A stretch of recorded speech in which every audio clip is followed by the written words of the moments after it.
Okay, still just the radar contact on Ford 4 in front of me.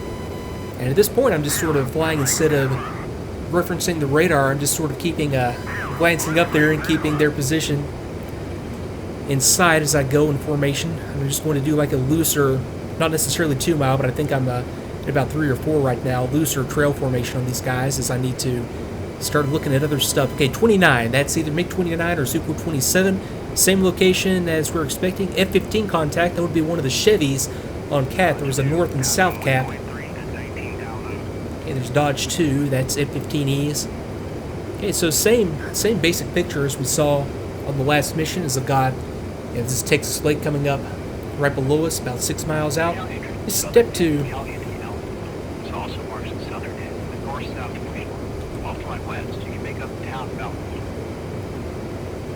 Okay, gotcha. So we got the town of Alamo out to the left. It's one of these towns right here along the, I think it's right there, yeah, just along the green area, Highway 93.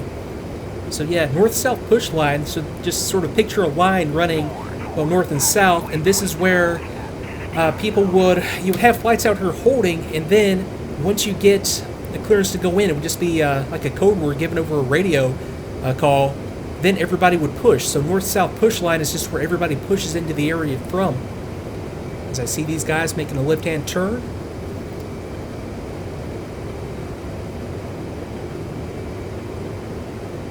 And yeah, I was on steer point 5. Okay, bullseye. I'm 88 miles from the bullseye.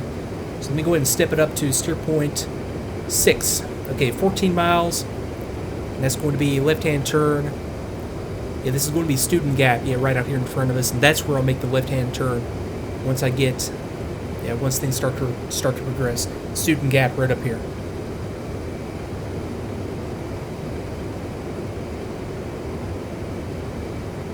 In my east is California Bravo, flight from Marty before pushing west, California Alpha. Further east is California Charlie, home of the AWACS and tank rockets. We'll continue pushing north at 15,000 feet. Okay, gotcha. So, okay, pushing north at 15,000 feet. Yep, Caliente Bravo right here. Yeah, just like I was saying, I guess the marshal area would be out here, so we would just let everybody form up, and then everybody would push in.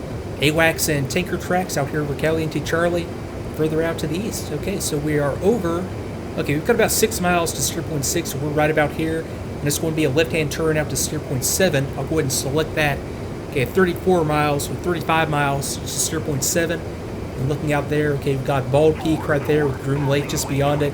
I've got the FIBA out there just on the horizon. And let me, okay, there we go. I've got Viz on these guys coming by right to left. Yeah, I think they just made a left-hand turn.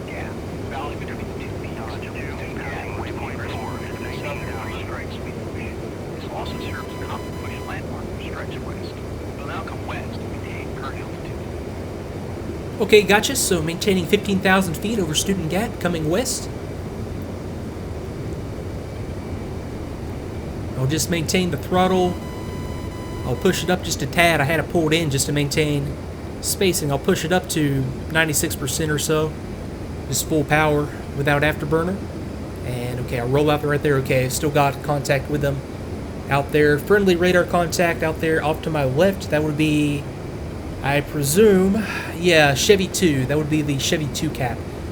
Friendly radar contacts out there. Can't quite see them, but yeah, they're still over 20 miles or so away.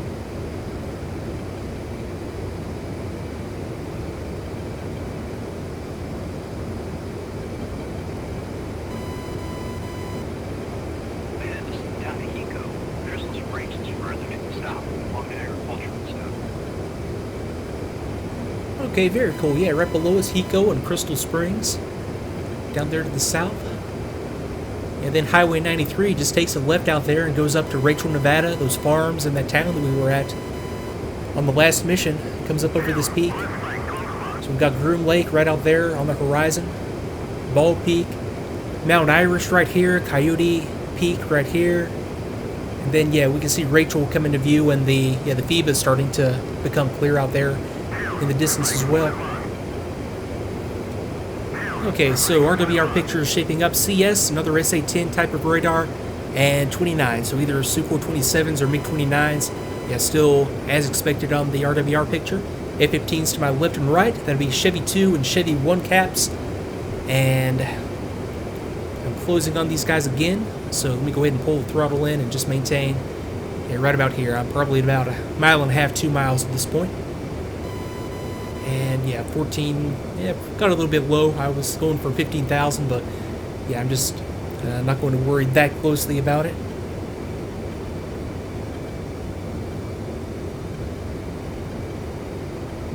On my right wing, you can see the peak of Mount Irish. This will serve as a useful landmark location for call-outs. You'll often hear this called out when flights push west. Okay, gotcha. Yep, Mount Irish right here. And Coyote Peak and Rachel just in front of us. Okay, so we're starting to see, yep, there's Bald Peak right there. No Name Mountain right there, and then Belted Peak. I can't remember exactly which one it is. Whichever one is at the end of this little ridge. Possibly this one right here, or maybe this one. Yeah, that's the FIBA right there beyond the farms. To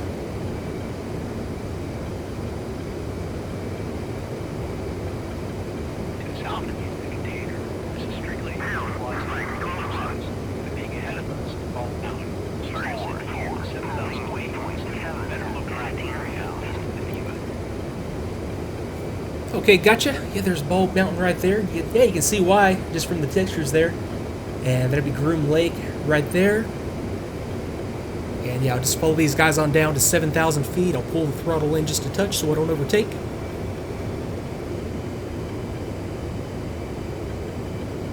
Okay, more radar contact. So I've still got that same group I had earlier, right out there at about, so what's that, 30 miles. Let me see if I can command a lock on these guys real quick. Still a little bit too far out, but yeah, that's just fine. Okay, let me pay attention to my flying.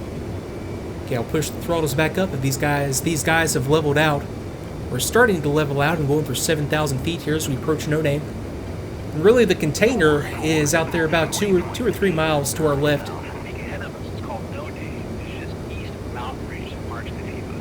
We'll now come north in front of the east side of the FIBA. The tallest peak to the west is called Belted Peak. The mountain range beyond it to the west is marked by quartzite. Quartzite will be common call for strike packages west of the FIBA. Let's take it down to 6,000 feet for some terrain masking against the red sands to the west. Okay, gotcha. Yeah, another reminder about taking it down, watching out for red SAMs. Okay, we'll take it on down, and yeah, going to be rolling out about right there. Yeah, called out. You see Belted Peak, which I think it's this one right here. Quartzite would be on the other side of this ridge, and there's the FIBA, like right there, just to the west. On my right, we've got the farms and Rachel on the eastern side. Red Pampins are going to operate within it. Always keep your altitude of 12,000 feet flying over it. It's also very visible using the landmark as the waypoint 9. Off my left is a gap, mountain range that marks the FIBA. To the west of this gap, the bulk of the red ground forces. In addition to armor, the motorized rifle regiment also has Saitek SAMs. Okay, gotcha. So coming past Rachel. And looking out there now, I just don't want to go over there as we get into further missions.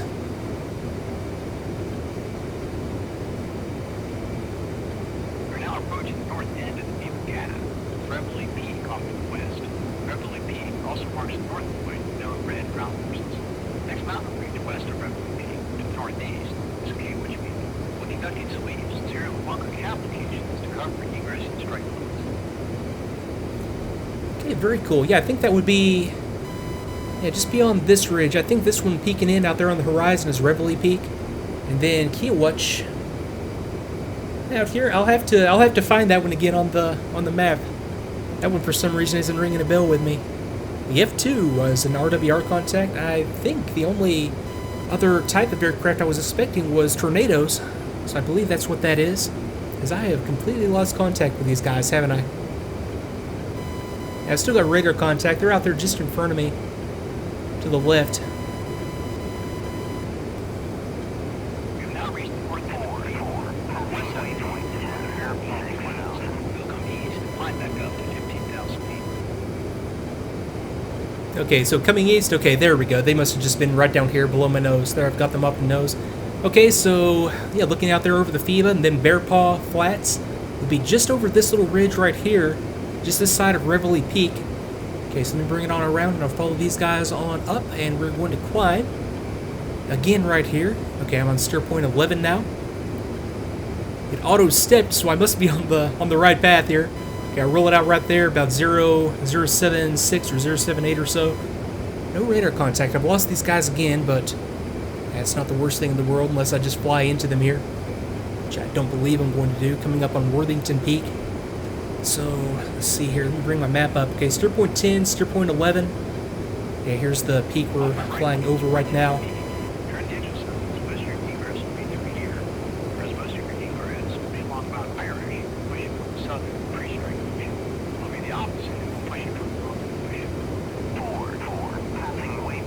Okay, very cool.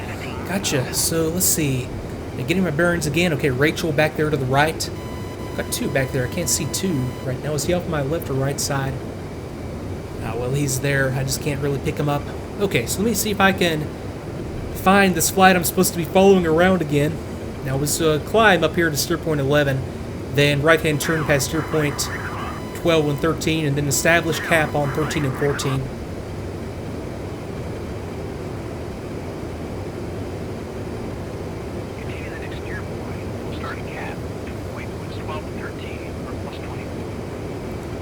Okay, gotcha. So I'll step up to steer point 12. That's the next steer point. 12 miles off my nose, and then cap between 12 and 13. That's not right, is it? Yeah, cap between 13 and 14. Got it for a 20-minute vol. Okay, so I've got about 10 miles to the steer point. Friendly radar contacts, about 28 miles or so. And from the RWRs, those F-2 type contacts. Tornado, I would imagine. That's the only other type of aircraft, so it has to be. Okay, they're making their transit, so that'd be Colt. Okay, so steer point 12, it's going to be a right-hand turn to steer point 13, so I'll go ahead and make that 5-6 miles to my right, and then cap is going to be between, okay, between which landmarks here? Okay, so yeah, just out here on the highway, and then up to, yeah, 13, then up to Rachel, just short of Rachel, just to the right of Mount Irish. Got it. Okay, mission success after conducting cap for the next 40 minutes. Recover at Nellis. I thought it said 20, but oh well, if you choose, you can end the mission now, but oh, where's the fun in that?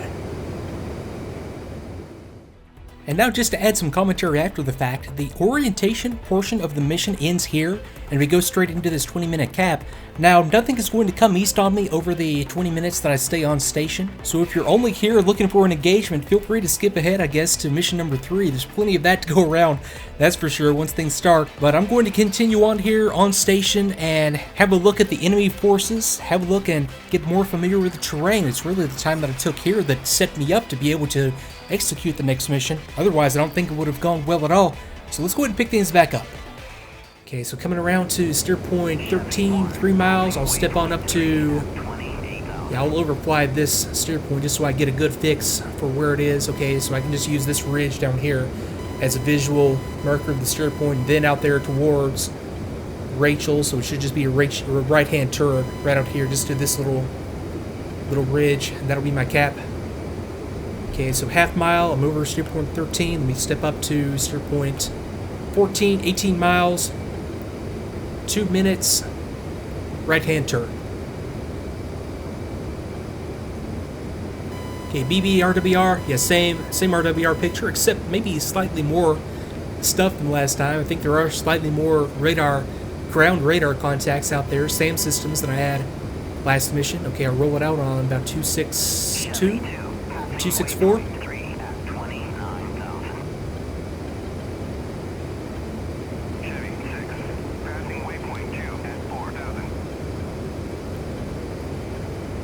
Okay, so we've got a Chevy 6 flight airborne. I would imagine that would be a relief for one of these other Chevy flights. They have a radar contact at about 55-ish miles out there over the FIBA. And same ROE as before. As long as I don't go over the FIBA, they're not expected to come on this side of the FIBA to come after me. So I'll keep an eye on these guys, just in case. Okay, 2 groups on radar, same location. And I'm going to go cold here momentarily. Looking out there to the farms. I have a ground contact right there. There could actually be a SAM system out there as per the briefing on this mission, as I have off to my right one of the Chevy flights. F-15s. Either Chevy or that could possibly be the Fords. If they're over here on my track, I think these are the Fords. Okay, Uzi 3, yep, got a British accent, so that's definitely a Tornado. Okay, and visual, 2 aircraft out there on the horizon over the FIBA, no threat. Okay, let me go ahead and go cold. I pushed this a little bit beyond my cap. Let me step it back to. I don't have I know there's a previous waypoint command that I can use, but I don't have that mapped. So I'm just going to step it back to steer point 13. Actually, I think I might just be able to follow these guys. Although no, they're heading. I need to head. Yeah, my station was out here further to the east. Let me throttle back up a little bit.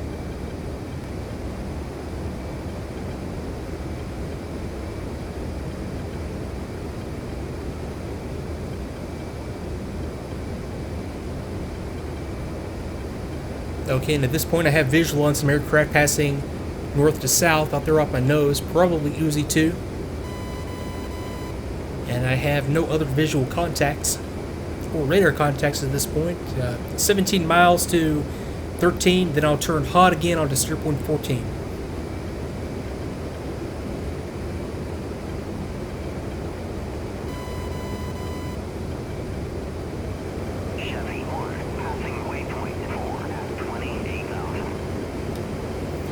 Okay, I've got Chevy 1 and 2 calling in passing waypoint 4. That might mean that they're going off station. I know that I had Chevy 6 coming up, as I've got about 4 miles to go to steer point 13. I'll step it back up to steer point 14.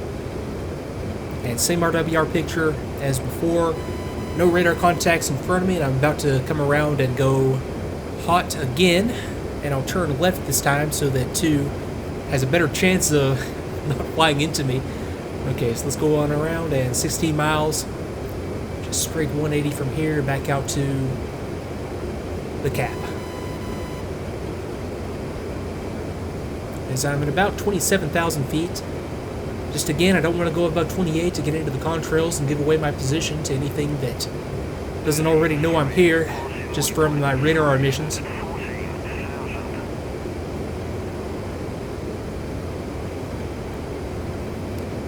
So I'll roll out. Okay, still no radar contacts at 80 miles. Go A. I think that's the attitude hold. Autopilot. It's hard to tell. I'll assume that it's engaged right now. Okay, RWR, BB, SA-10, SD, SA-11, CS, SA-10, 29, Super 27 or MiG-29, and F-15 to my left, of course. I don't have those RWR contacts to my right, so one of the Chevys, Chevy 1 might have gone off station. This would be Chevy 2 out here to my left. As Uzi 4 continues to make their way along the path to Nellis.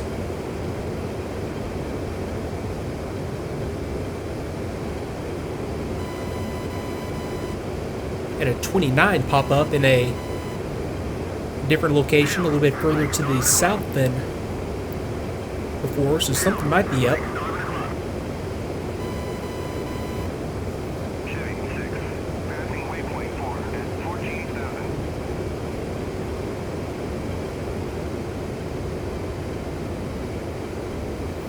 And just looking out there over the FIBA right now, so we had Reveille Peak right now, right there, and then the Bear Paws. Bear Paw Lake would be right up here somewhere. I think it's actually right there. And as we get closer, it'll, and all these features that you hear that have names like that, like Texas Lake, Bear Claw. Well, those are the only 2 that come to mind right now, but yeah, they kind of look like the feature they're named after. Worthington Peak right below us. I've got a, let's see here. I know the northern extent of the range is right up here, just past this ridge. I've got to look up. I don't have my good map with me right now, but yeah, I need to look up the names of some of that stuff. Well, I don't really have to. It doesn't really matter, but just to satisfy my curiosity, as I'm still pushing in a little bit further than my cap constraints were, but I'm just looking out there and don't see anything visually. I still carry no radar contacts, but I still have that 29. Boy, that guy is getting way to the south, isn't he? I'm going to turn to investigate. I'm not going to... I'll go about 20-30 seconds on this heading, just to see if I can get a radar contact on this guy, because he is, he's way further away than, he's way out of the expected position. I've got no contacts out to 80.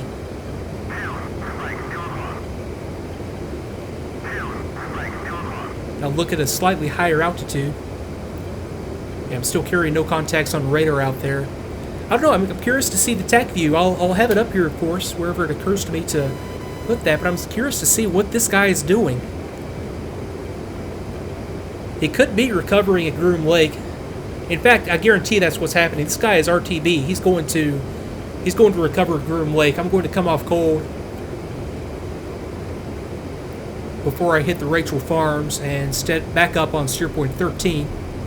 And yeah, at this altitude, even if there were a surface air missile threat at Rachel, I would be in no danger whatsoever. 6, 7, 8, 9, 10, 11, 12, 13. There we go. Okay, friendly radar contact. As expected, coming around, looking back. Okay, got a 4-ship. That, in fact, that's like right there, isn't it? I wasn't expecting a 4-ship. Too far out to visually ID them. Let's see, what are you? Let me lock one of these guys up. I'll apologize to him later for for locking him up just then, unexpectedly. But yeah, these are F-15s. Okay, that's my relief. Okay, Ford 3 is at end of vol RTB. Okay, well, I hope I didn't miss anything just then. I will definitely edit some of this out so that so that it's not completely just me. Yeah, I was sitting here for about 20 minutes or so, just sort of flying in circles. I'll probably edit that down to be more like 10 minutes or so. So let me go ahead and go to steer point 16, I believe it is. Okay, 15 to Texas Lake. So 13, 14, 15. Texas Lake, right-hand turn. Right out there, and then the same old Nellis recovery that we just flew on the first mission. Boy, I hope I didn't miss anything. I didn't hear any radio calls or anything like that, like last time, but it's fun just to fly sometimes, just to get up here and... But yeah, I guess the tendency, you know, when designing a mission for a DCS, and granted, I've never actually released a mission that I've designed, but I know the theory behind it. Chevy 6 calls in on station. Would be to have something happening all the time, but I enjoy missions like this. I like getting up here and just flying around and trying to outguess the mission designer. You know, you can, if you're too predictable and always have something happening, the person flying the mission can outguess you and just say that, well, okay, he hinted at this in the briefing, so I know that this is going to happen at this time. I think the same thing might have happened to me on this one. I was fully expecting for a radio call to come in saying that I had, you know, bandits approaching, or whatever on the cap right there, but it is nice just to fly around and just sort of relax. So next time, if I am surprised by something that happens, the impact will be more intense because it is a little bit unexpected, and I don't have everything just sort of spoon-fed to me in the mission briefing like a lot of times. Well, that sort of happens. But yeah, let me relax here, and I'll come back once I'm a little bit further along.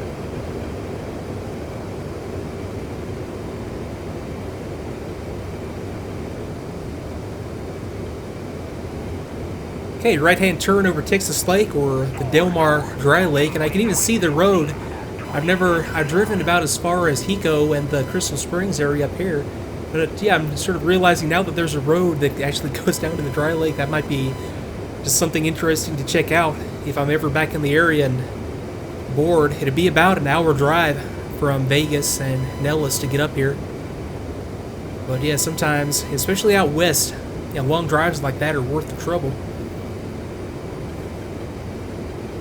As I've leveled off at about 16,000 feet or so, I'm just coming down the Sally corridor right now, and it'll be a right-hand turn, just like we did last time.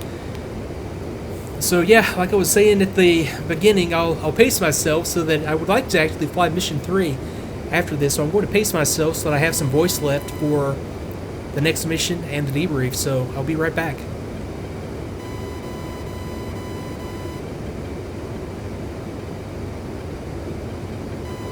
Okay, back with you a minute or two later. I'm dumping fuel right now. I was down to about 10,000 pounds. I was glancing down there. I didn't call it out in the commentary, but every now and then I would glance down, and boy, the F-15 can fly forever. But I am going to dump down. I'll cease at about 7,000 pounds or so, and that'll set me up perfectly for the approach into Nellis. And yeah, the keyboard command for that was R. I also paused and check the mapping. So I was saying that I was looking for the previous steer point, and it's actually, to step to the next steer point, it's left control tilde. To go to the previous, it's left shift tilde. So yeah, that'll be useful as we're getting into things again. Okay, radar contact friendly, 40 miles out. That'll be actually right out there. Yeah, I'm about almost 40 miles from Nellis right now. And coming up to steer point 16, I'll step it over to steer point 17. And it'll be a right-hand turn, straight down the corridor, and then same approach as last time. So I'll continue on here, and I'll be right back once I'm set up.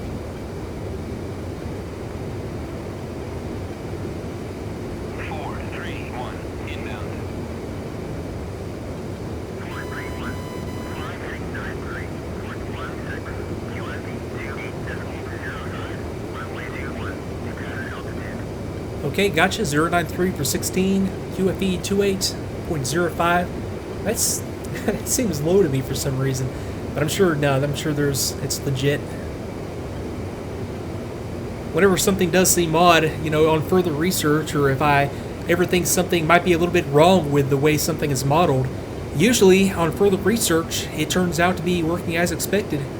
That's just the nature of this. No matter how much you think you might know a system or an aircraft or the way something works, yeah, chances are if a person is into it enough to have designed an aircraft, like a third-party developer or somebody who consults on these, yeah, chances are if they're doing this for a living, then they have put in the time to research it, and chances are they're right, and you just haven't done enough research yourself.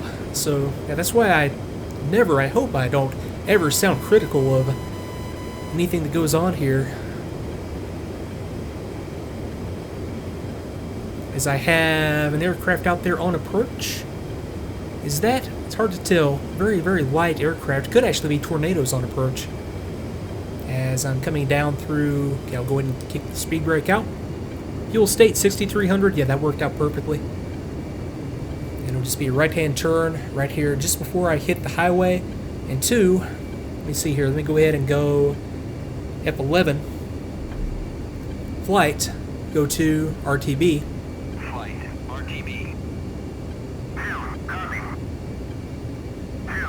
I probably could have done that a little bit earlier just to have him stack in. And a little bit more of a, well, just to have him not fly in front of me like he is right now. Yeah, this will work. Okay, so rolling out, we'll pull the speed brakes back in, or speed brake back in, singular. And down through 200. Okay, let's go ahead and go gear down. And flaps down. So it was a little bit sloppy on the rollout there on the approach. Last time I think I overshot. This time I undershot a little bit, so I'm just correcting by going slightly left. I'm just going to take it straight into runway 21 right.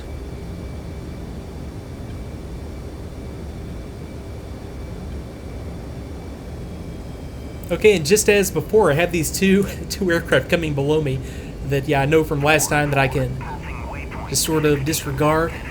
I'm letting the nose come down just to get me onto a good, well, about 3 degree, 2.5, 3 degree glide path. I'm at about 4 degrees right now, which is just a touch steeper than I would want. And I'm still shooting for an AOA of 21 units or so. And I'd hardly ever do this, but I put it into the ILS mode.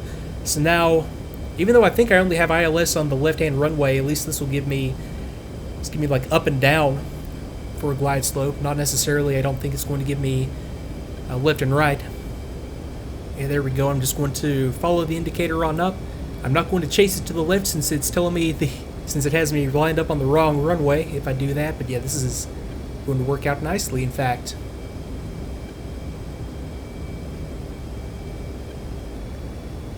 Yeah, I just realized that I had the speed brake out. I don't need that out necessarily on an approach like this. The F-15 has enough power, unlike the A-10, that if I need to go around, I can just do it using the engine. I don't need to pull the speed brake in for a go around like I would in the A-10. Okay, it's telling me to go around, but I'm going to disregard that.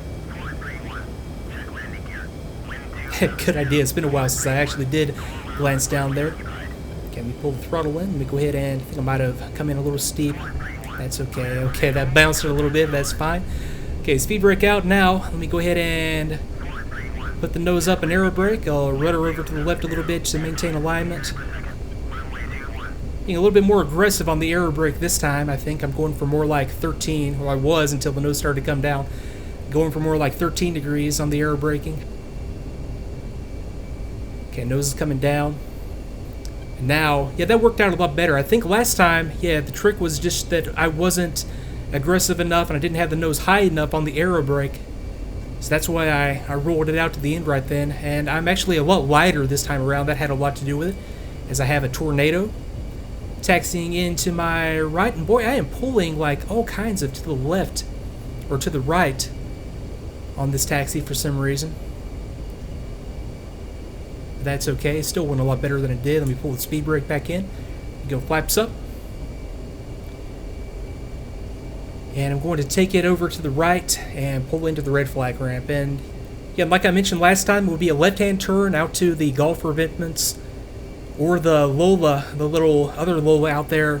If I did have real lives, I'm just sort of playing it as if I have simulated live weapons on here. That would be the case for air-to-air at Nellis in either case. I'm just going to take it out here just as if I don't have lives at all. Again, texted parking area, and yeah, I'm going to take it back around here to the spot that I launched from and pull it into parking. And I'm going to, just like I did before, disregard the arm-de-arm area and take it straight back into chocks.